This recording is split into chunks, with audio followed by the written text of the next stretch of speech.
Muito bem, no último vídeo aqui da série do livro do Leonardo Goldberg, Freud, uma introdução à clínica psicanalítica, foi dado um exemplo aqui do que seria um gozo para a psicanálise. Gozar do seu sofrimento, nessa ideia, né?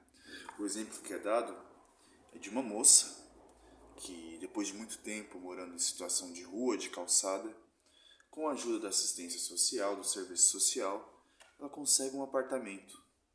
Porém, dias depois, tempos depois, de repente, ela se vê de novo morando na rua. E o que ela diz, né? A frase que aqui está entre parênteses. Eu não consigo. É mais forte do que eu.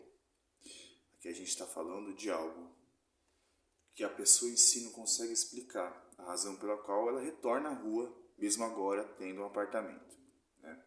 A gente vai ver isso muito na vida, na clínica, né? Para nós profissionais aqui é um grande desafio lidar com essas situações, né? Porque isso vai precisar muito de um trabalho aqui do psicólogo, do analista, para entender que não depende da gente essa mudança, né? Essa demanda ela é voltada para a gente, mas não depende da gente. A gente está lidando aqui principalmente com essas questões inconscientes. O que mantém a pessoa num sofrimento, num sintoma, em algo do qual ela tira dor, né? Tira dificuldades, mas ainda assim ela está nessa situação, né? Voltando aqui, lembrando um pouquinho até do livro da Christiane F., né? Que é outra série que eu estou fazendo. A gente pensa em situação das drogadições que são prejudiciais, né? Até que ponto é uma dependência química, né? Esse termo aí eu vou trazer mais para frente, uma problematização dele, porque a gente está falando de uma ideia biomédica, um modelo biomédico que vai entender a questão do problema com o uso de drogas abusivas como algo que vai de uma dependência química, como diz no nome, tira aí a autonomia do sujeito, tira aí a responsabilidade das instituições, como a gente vem discutindo aqui nesse livro, tanto que a gente pode pensar toxicomania no lugar da dependência química, mas esse é um assunto para outro momento, né? Eu trouxe aqui esse exemplo para a gente pensar isso que foge do nosso controle e da nossa vontade. Esse exemplo aqui dessa moça é muito interessante para a gente entender, começar a entender o que seria esse gozo que não está ligado ao prazer, está ligado a uma satisfação, como bem coloca aqui, uma satisfação ligada ao sintoma. Mas satisfação não quer dizer prazer. Aqui a gente tem que entender isso. Uma satisfação de um eu que não é consciente. De um eu, uma parcela do eu, que é inconsciente e mantém a gente no sintoma e no sofrimento. É um trabalho árduo lidar com isso muitas vezes, mas é isso que a psicanálise se propõe, né? A gente está falando aqui especialmente da teoria freudiana.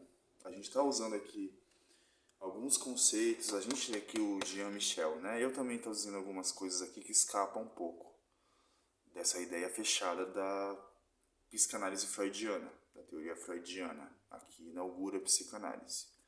Mas não vamos nos preocupar com isso, a gente está tentando criar aqui um raciocínio e a gente vai se corrigindo, a gente vai se repensando, voltando se preciso. Agora, retomando aqui a leitura, é o seguinte, né? A gente falou dessa moça aí, desse sintoma, que é o retorno para a rua. Mesmo dito isso que ela diz, eu não consigo, é mais forte do que eu. Vamos continuar.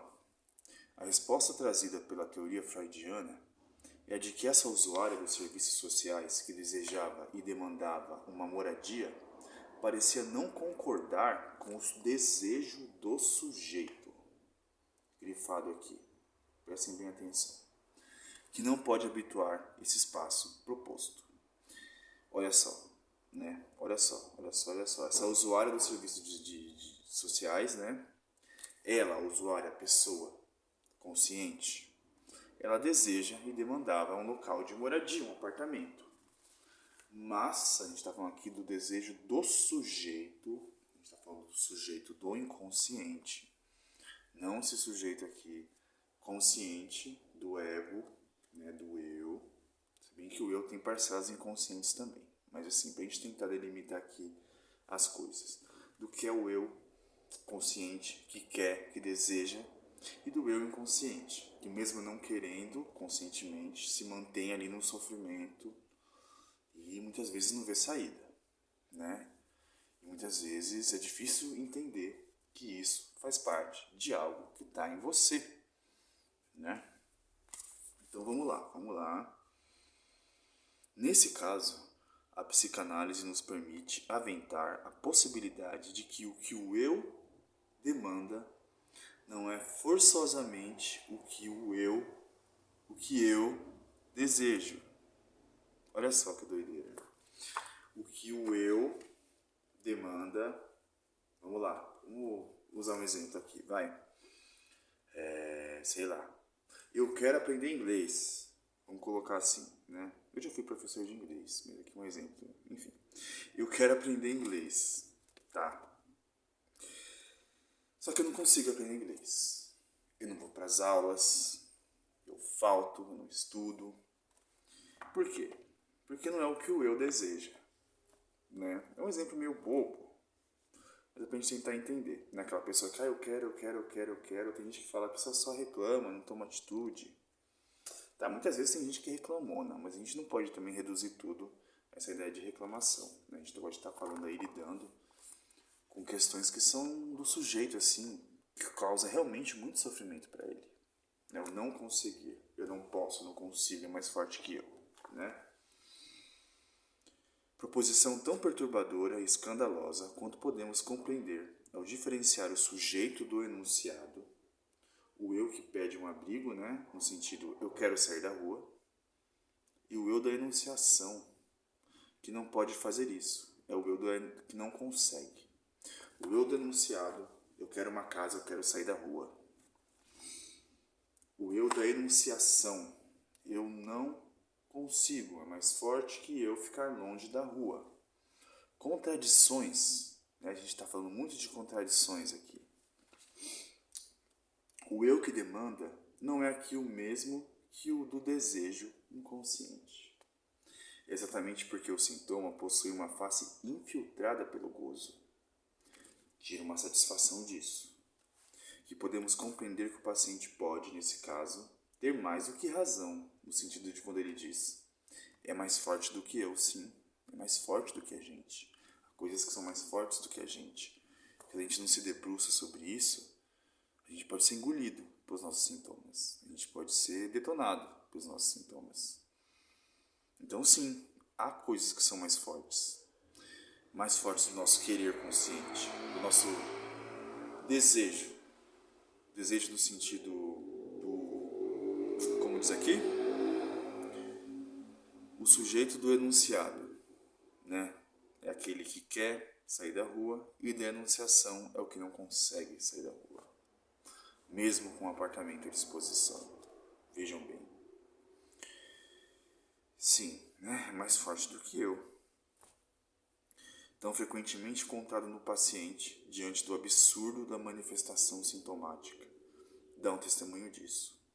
O que seria mais forte do que esse eu, que se gostaria senhor em sua própria casa, e que, entretanto, se percebe sobrecarregado por todos os lados pelos atos compulsivos, pensamentos iterativos, esquecimentos que lhe são estranhos, que, entretanto, ele precisa efetivamente reconhecer como seus.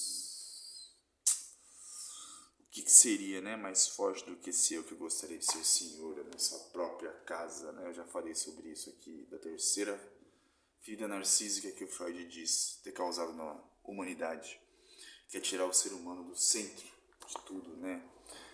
Dono de si, né? O ser humano da modernidade, né? O ser humano racional, da ciência positivista.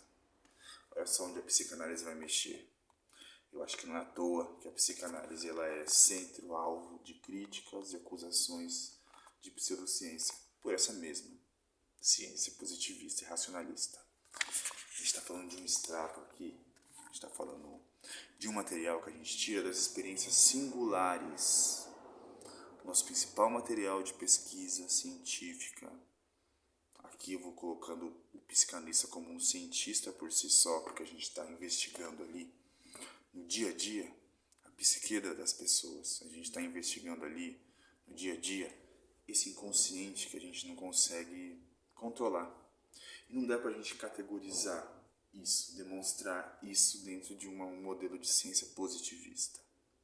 Só uma coisa aqui que eu pretendo puxar mais aqui, eu já falo sobre isso no decorrer dos vídeos, né? Sobre essa ideia de ciência. Né? Aqui a gente defende a ciência sim, não somos anti-ciência. Porém, a gente pensa criticamente até a ciência, o estatuto da ciência. Freud fez isso, Lacan fez isso, e os psicanalistas estão aí fazendo isso. Né? A gente vai continuar fazendo para a gente legitimar a nossa prática, né? Para a gente... Porque assim, né? Para quem não conhece psicanálise, pode cair nessa ideia de que a psicanálise é uma pseudociência no mesmo balaio de uma constelação familiar, por exemplo. E não é, não é. Enfim, né? Pensa aí, o que é mais forte que você? O que você passa na sua vida e que você fala, eu queria, mas não consigo, né? O que dizem sobre isso? Falam o que de você? Que você é fraco, fracassado, preguiçoso, sem vergonha, fresco. Isso é o que as pessoas falam, né? Como se todo mundo tivesse algo na vida do qual não tem controle.